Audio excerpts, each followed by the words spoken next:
말씀 함께 보겠습니다. 마태복음 16장 23절로 24절까지의 말씀입니다. 마태복음 16장 23절부터 24절까지의 말씀 함께 보겠습니다.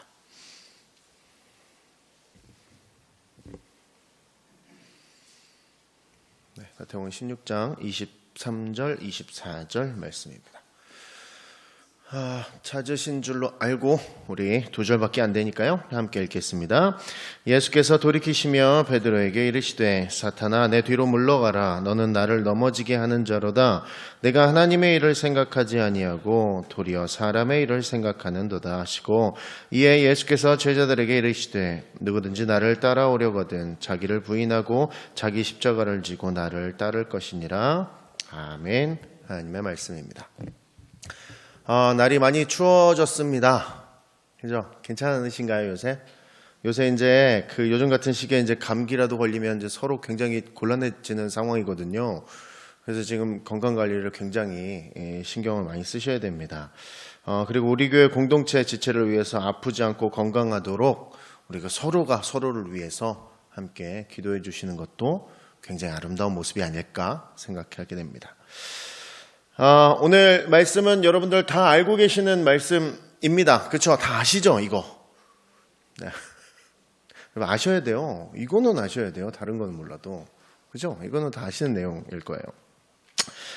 내용은 이렇습니다. 어느 날 예수님께서 제자들한테 질문을 합니다. 사람들이 나를 뭐라 그러냐? 그러니까 요한 엘리야 선지자 중에 한 분이라고 합니다. 그러니까 다시 되물으십니다.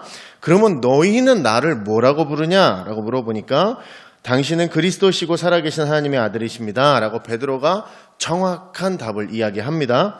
내가 교회를 세우고 반석 위에 세우고 천국의 열쇠를 풀어줄 거고 땅에서 매이면 하늘에서도 매이고 땅에서 풀면 하늘에서도 풀릴 거다. 이렇게 얘기하고 막 놀라운 말씀들을 하시고 나서 이 질문을 딱 했던 베드로가 한 번에 딱 맞췄으니까 내가 누구라고 생각하느냐 했더니 쫙 맞춘 거 보니까 예수님이 이제는 이 이야기를 해도 되겠다 싶으셨는지 고난을 당하고 본인이 다시 죽으시고 다시 살아날 거라고 비로소 이야기를 하십니다. 근데 이 이야기를 듣고 베드로가 뭐라고 하냐면 결코 이런 일이 일어나서는 안 됩니다 라고 얘기하죠. 어떻게 보면 당연한 거죠. 제자가 스승이 죽는다는데 당연히 안 된다고 할 거 아니에요.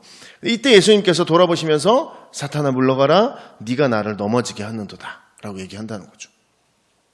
여러분 이 이야기는 생각해 보면 그냥 그런 이야기일 수도 있습니다. 여러분 그냥 편하게 들으면 베드로가 말을 잘못했구나 정도로 생각할 수도 있고요. 베드로가 그냥 얘기했던 내용보다 예수님께서 어떤 하시고자 하는 말씀이 있으신가 보다 이렇게 쉽게 넘어갈 수도 있는 문제인데 이게 그런 간단한 정도가 아니라 가만히 생각해 보면 두려운 얘기입니다. 여러분 생각해 보세요. 조금 전까지 하나님의 영광, 그러니까 예수 그리스도를 정확히 표현할 수 있고 하나님의 영광 가운데 있던 그 베드로였는데 지금 말 한마디로 인해서 사탄아 물러가라 라고 예수님께서 표현하고 계신다라는 거죠. 얼마 지나지 않아서 그 시간차가 얼마 되지도 않는데 예수님을 말린다는 이유만으로 사탄으로 치부되고 또 베드로 안에 서서 베드로 안에 있던 사탄이 베드로를 막 움직였던 것인가 막 고민을 많이 하게 되고 인생에 있어 좀 가만히 생각해 보면 이거 나에게도 동일한 일이 일어날 텐데 이게 참 쉬운 일이 아니다라는 생각이 들 때가 있어요. 가룟 유다를 생각해도 마찬가지죠. 성경에서 나쁘고 비열한 사람은 나와서 그렇지 예수를 팔 때 사탄이 그 안에 들어갔다고 적고 있습니다. 그래서 그러한 일들이 일어났다라는 건데 성경에는 욕심이 많고 돈에 밝아서라고 설명은 하고 있습니다만 사실은 가룟 유다의 삶이 다른 제자들하고 큰 차이를 보이고 있지는 않습니다. 왜냐하면 누가 더 큰 자냐 이렇게 막 얘기를 하는 걸로 봐서 서로 크다고 얘기하고 이런 걸로 봐서 왜 굳이 유다에게 들어갔을까? 사탄이 왜 유다를 움직였을까? 그렇다면 바꿔 말하면 나에게도 동일하게 이런 일이 일어날 수 있다라는 건데 그러면서 약간은 편하지 않은 마음이 든다라는 거죠. 특히나 요즘은 반으로 나뉘어진 시대를 살기 때문에 내 편이 아니면 네 편이고 적이 아니면 친구고 이런 식으로 세상이 점점 나뉘어져서 이제는 오히려 더 상대방을 이렇게 적화하면서 인식을 해서 적이라고 인식을 해서요. 이제는 막 그들을 이겨야 되고 막 그들이 막 사탄이고 나쁜 세력이고 막 이렇게 서로가 서로를 얘기한다라는 거죠. 그러면서 요즘에는 반드시 이기는 것이 중요한 것처럼 세상 사람들이 이야기를 나누고 기독교 안에서도 또 이런 문제들이 일어나는 것을 보게 됩니다.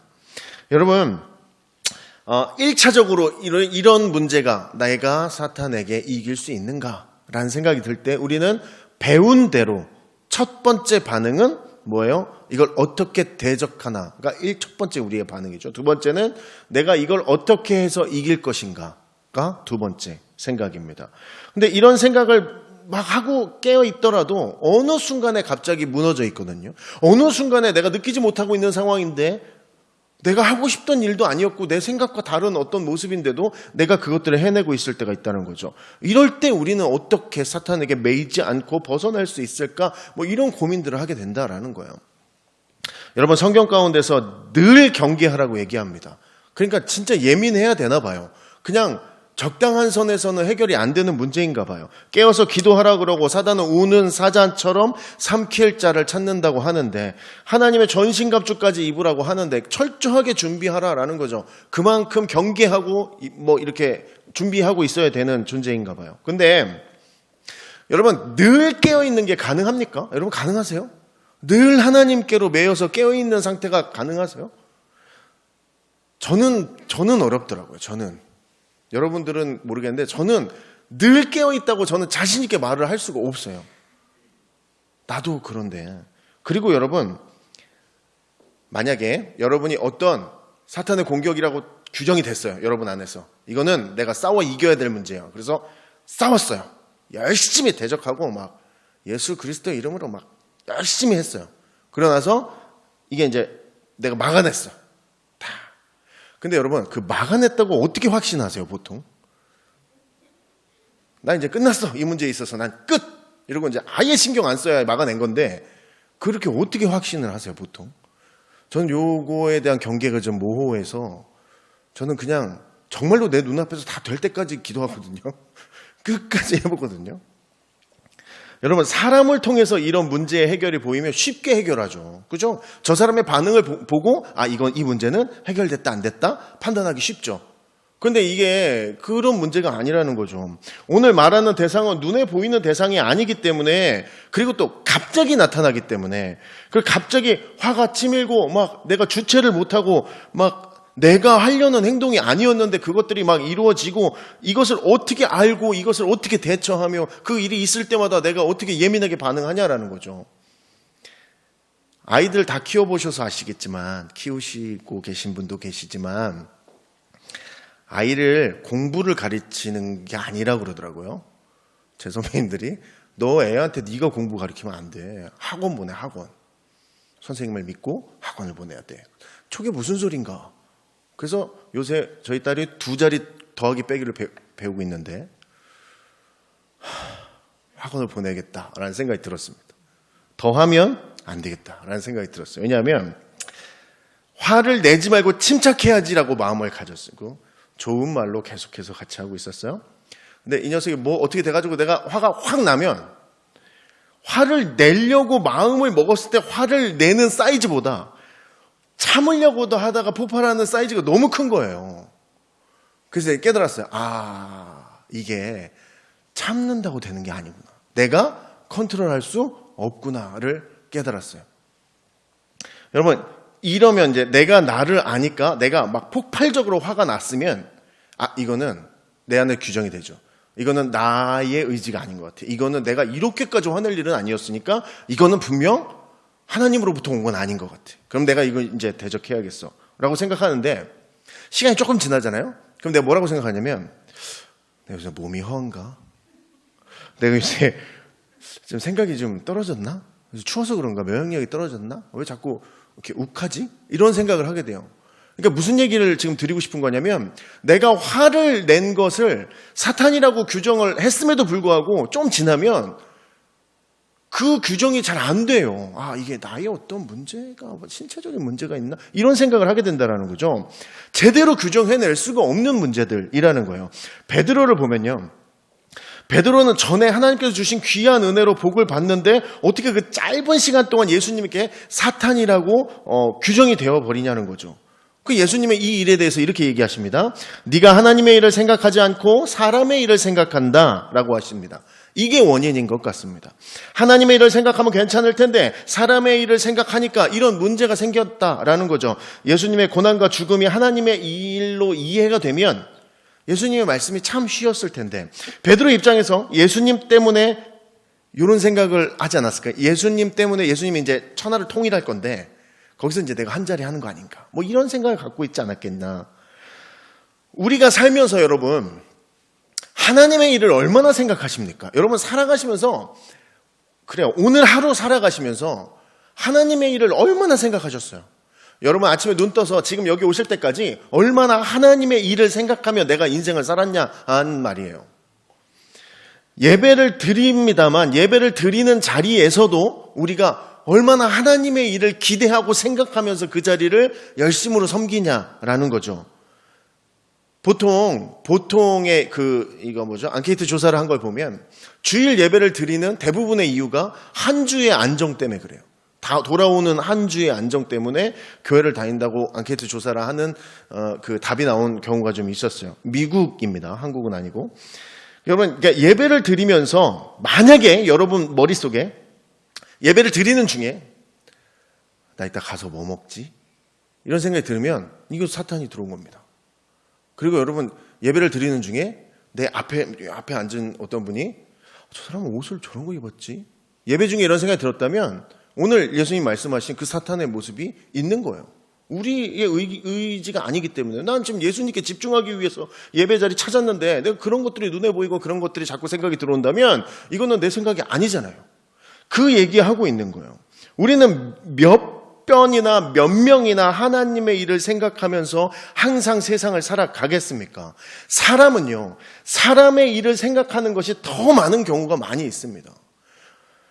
감격적인 하나님의 일들이 우리 인생에 얼마나 나타납니까? 그 드라마틱한 일이 우리 인생에 몇 번이나 나타나요. 사람의 일을 생각하지 않는 것도 불가능한 일이죠. 그죠? 사람의 일을 싹 모르고 하나님만 바라보는 사람이 있다고 해도 그것도 거짓말이잖아요. 그러면 우리는 아무 힘도 없는 존재처럼 느껴진다라는 거죠. 이런 규정들이 계속해서 나에게 다가오면 나는 이제 사탄이 하자는 대로 다 주물러지는 사람이구나. 나는 이제 내가 뭔가 의도해서 할 수 있는 것이 없는 사람이구나. 언제든지 들어와서 나를 마음대로 할 수 있구나라는 생각을 하면서 나의 나약함을 바라보게 되고 좌절하게 된다라는 거예요. 근데 예수님께서 베드로에게 말씀하시면서 제자들에게 이런 말씀을 하십니다. 이제 뒤에 절에 있는데 누구든지 구원하고 그 뒤에 누구든지 나를 따라오려거든 자기를 부인하고 자기 십자가를 지고 나를 따를 것이니라 라고 이야기하세요. 본인을 부정하라라는 거죠. 너를 부인하고, 이게 너무 복잡하고 어려운 말이긴 한데 나를 부인하는 것도 어렵고 십자가를 잡는 것도 어려운데 그거 하라는 거죠. 근데 이거는 생각해 보니까 좀 쉽지 않은 문제예요. 이게 막 삶에서 쉽게 도전할 수 있는 게 아니에요. 나를 부정하는 게 얼마나 오늘도 청년 하나가 교회에 와가지고 이 얘기를 했어요. 저를 부정하는 게 이렇게 어려운지 몰랐어요. 제가 이렇게 얘기했어요. 너 나이 때 그 생각을 했던 거 정말 대단하다. 너 그걸로 만족해라. 집에 가서 또 고민해라. 이렇게 말을 하고 돌려보냈는데 이 구절에서 제일 중요한 건 나를 따라오려거든이 제일 중요합니다. 무슨 얘기냐면 나를 따라오려고 하는 마음을 먼저 먹는 게 중요하다라는 거예요. 누구든지 부인하고 자기 십자가를 지고 나를 따를 것이니라 예수님을 따라가려는 마음을 가지는 것이 중요하다라는 것이죠. 우리는 어떤 하나님 이외의 다른 존재들이 우리에게 들어오고 사탄의 도구가 주변에 있으면 무조건적으로 이겨야 된다는 생각을 합니다. 우리는 반드시 눌러서 이겨내야 돼라고 생각한다는 거죠. 물리쳐야 깨끗하다고 생각하고 그것들이 물리쳐져야 우리가 온전해진다고 생각한다라는 거죠. 여러분 성경의 바울도 사단에게 주장됩니다. 그죠? 사단의 사자가 있다고 이야기했잖아요. 몸에 아픈 것을 사단으로 규정합니다. 그런데 3번 죽게 기도하기까지 했는데 그 병이 낫기는커녕 그냥 그대로 살아갑니다. 사단의 사자라고 규정될 법한 위험성이 있는 건데 바울 안에 있으면 안 되는 것처럼 보이는데 그것을 하나님은 그냥 그 은혜가 내게 족하다라고 이야기하신다라는 거죠. 여러분, 우리가 진짜로 이기는 건 사단의 사자를 그냥 두는 겁니다. 그리고 예수 그리스도의 은혜를 쫓는 겁니다. 즉, 세상의 사람은 바뀌지 않아요. 교회 다니면서 저 사람 바뀌었다라고 얘기하는 거 있는데 아니요, 그 사람의 상태가 조금 변했을 뿐이지 그 사람은 그대로예요. 베드로도 말고의 귀를 잘라요. 예수님이랑 그렇게 같이 다녔으면서. 사람이 변했다기보다는 관점이 바뀐 것입니다. 오늘도 마찬가지죠. 사단은 늘 있습니다. 예수님께 기도할 때 사탄을 이기는 방법을 주신 것은 더 큰 하나님의 은혜를 쫓아가는 방법이라는 거죠. 굳이 내 앞에 나타난 그 문제와 그 하나하나 만들어지는 어려움들을 다 이기고 견뎌내고 이것들을 하나하나 대처하는 것이 중요한 게 아니라 그냥 무시하는 겁니다. 더 중요한 건 더 큰 하나님의 은혜를 쫓는 겁니다. 더 큰 예수 그리스도의 사랑을 쫓는 겁니다. 내가 예수님께서 하나님께서 말씀하신 대로 살기 위해서 애쓰는 겁니다. 여러분, 우리가 사탄을 이겼다고 할 때, 여러분 간혹 그럴 때 있잖아요, 이제. 제가 아시는 분들도 좀 계신데, 어느 날 기쁜 표정으로 저한테 와가지고 이겼다고 제가 어제 꿈에서 봤습니다. 그러면 통상 이런 겁니다. 사단이 내 발밑에 두고 내가 이겼다고 생각합니다. 사단보다 뭔가 앞서가 있는 상태를 얘기하고요. 사단보다 높아졌다고 생각합니다. 그러면 이겼다고 이야기합니다. 여러분, 진정으로 이기는 건 그냥 예수 그리스도를 꾸준히 따라가고 있느냐 따라가고 있지 않느냐 그 차이입니다. 사탄을 무시하고 하나님께 예수님께 계속해서 걸음을 움직이고 있는지 아닌지, 말씀대로 사는지, 주일 말씀 가지고 일주일을 진짜 그리스도인처럼 살아가고 있는지가 중요하지 내가 사탄을 이겼는지 졌는지는 중요하지 않다라는 것이죠. 예수님께서 사탄을 제대로 물리쳐야만 한다라고 말씀하시지 않습니다. 그냥 나를 따르라고 이야기하십니다. 흔히 사탄이라고 하면 대적하고 그것을 이겨야 승리라고 이야기하는 줄 아는데 이것은 승리가 아니고요. 악이 내 밑에 있어도 내가 그 악의 틀 속으로 들어가 있으면 이건 이긴 게 아닙니다. 무슨 얘기하는지 말이 좀 어려운데요. 그들과 대적해서 이기는 방법은 완전히 내가 잘못했다고 말하고 자신 앞에 바짝 엎드리면 내가 이긴 겁니까? 사단이 내 앞에 와서 내가 정말 잘못했다라고 고개 숙이고 엎드려 있으면 내가 이긴 겁니까? 그 자리는 승리의 자리가 아니죠. 문제나 고통 이런 것들이 해결돼서 평안한 자리로 가는 게 완성되고 승리한 자리가 아니다라는 거죠. 사람이 건강하지만 언젠가는 부르심에 움직여야 되는 사람이지 않습니까? 그들이 말하는 틀에 매이면 마음 놓고 싸워서 이길 수 있는 사람이 없습니다. 악을 악으로 이기려고 하면 절대로 이겨낼 수 없습니다. 사단은 늘 얘기하죠. 너한테 줄 거야. 예수님은 얘기합니다. 내가 줄 거야. 여러분, 예수님 중심으로 생각해야 됩니다. 내 안에 갇혀버리면 어떤 답도 찾아낼 수 없습니다. 나에게 중심이 있으면 이기고 승리하는 건 불가능합니다.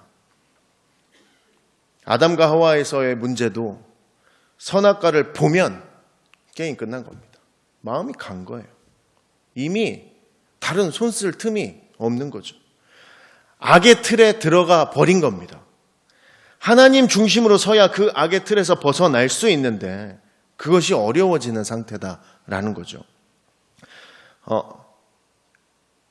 여러분, 예수님께서 마귀에게 시험을 당하실 때 마귀를 무찌르지 않으십니다. 아니면 완전히 소멸시키지 않으십니다. 항상 물러가게 하십니다. 무찌른다는 것은 그들을 무찔러서 소멸시켜버린다는 건 예수님이 그 악의 틀 속으로 들어가신다라는 걸 의미하고 있습니다. 무찌르는 건, 밟아서 이기는 건 사단의 틀 속으로 들어가는 겁니다.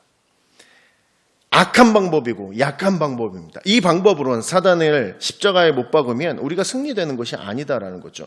예수님은 주는 고통 다 받으셨습니다. 달리면 달리고 찔르면 찔리고 다 당하셨다라는 거죠.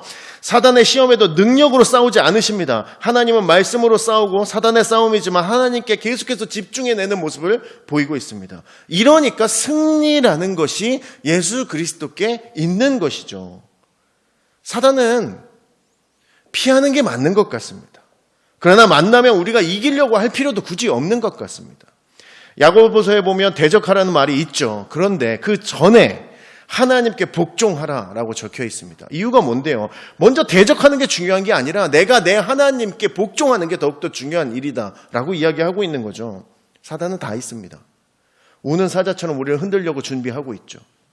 화를 참다가 여러분들이 욱하고 격동하게 되면 아유 나는 역시 안 돼 이러고 좌절하게 되겠죠.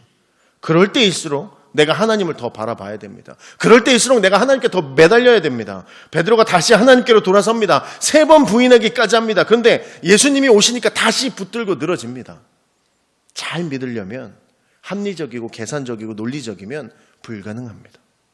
베드로처럼 조금씩 예수님께 붙잡히고 사단이 범접하지 못하는 삶으로 계속해서 살아나가게 되는 겁니다. 바울처럼 사단의 사자가 상주해도 내가 그것들에 신경 쓰지 않고 이것 또한 은혜라고 사탄을 무시하면서 예수님께 계속해서 나아가는 삶이 그들을 승리의 자리로 이끌었다라는 것이죠. 악을 악으로 갚아서는 사탄을 싸워 이길 수 없습니다. 그 틀에서는 한 번도 이겨내고 승리를 얻어낼 수 없습니다. 전신갑주는 나를 붙잡고 예수님을 바라보기 위해서 있는 겁니다. 예수님을 바라보지 못하면 나는 또 찌르는 문제를 겪게 됩니다. 어떠한 상황에도 예수 그리스도만 따르려는 마음이 잃지 않으려고 애를 써야 내가 이런 어떤 공격들에 유연하게 대처할 수 있게 되는 것이죠. 사랑하는 우리 일상교회 우리 지체 또 일상교회 우리 성도님들, 다른 것이 중요하지 않습니다. 지금의 시대를 사는 사람들은 말도 많고 탈도 많고 공격도 많고 그 공격 가운데 이게 보이지 않는 손에 의해서 우리들이 공격받고 있다 이런 여러 가지 이야기들이 온라인상에 널리고 널려 있습니다. 다만 그것이 중요한 것이 아니라 내가 지금 주일 말씀을 붙들고 한 주를 그렇게 살아내었는가가 우리 삶에 더욱더 중요한 문제입니다. 여러분 그렇게 사셨습니까? 아직 수요일입니다. 며칠 남았습니다. 이제 도전하시면 됩니다. 주일 말씀 떠올리시고 그대로 살기 위해 피땀을 흘리는 겁니다. 그게 신앙인의 모습입니다. 그로 인해 영원한 승리를 얻게 되는 우리 일상교회 모든 공동체 여러분 되시기를 소원합니다.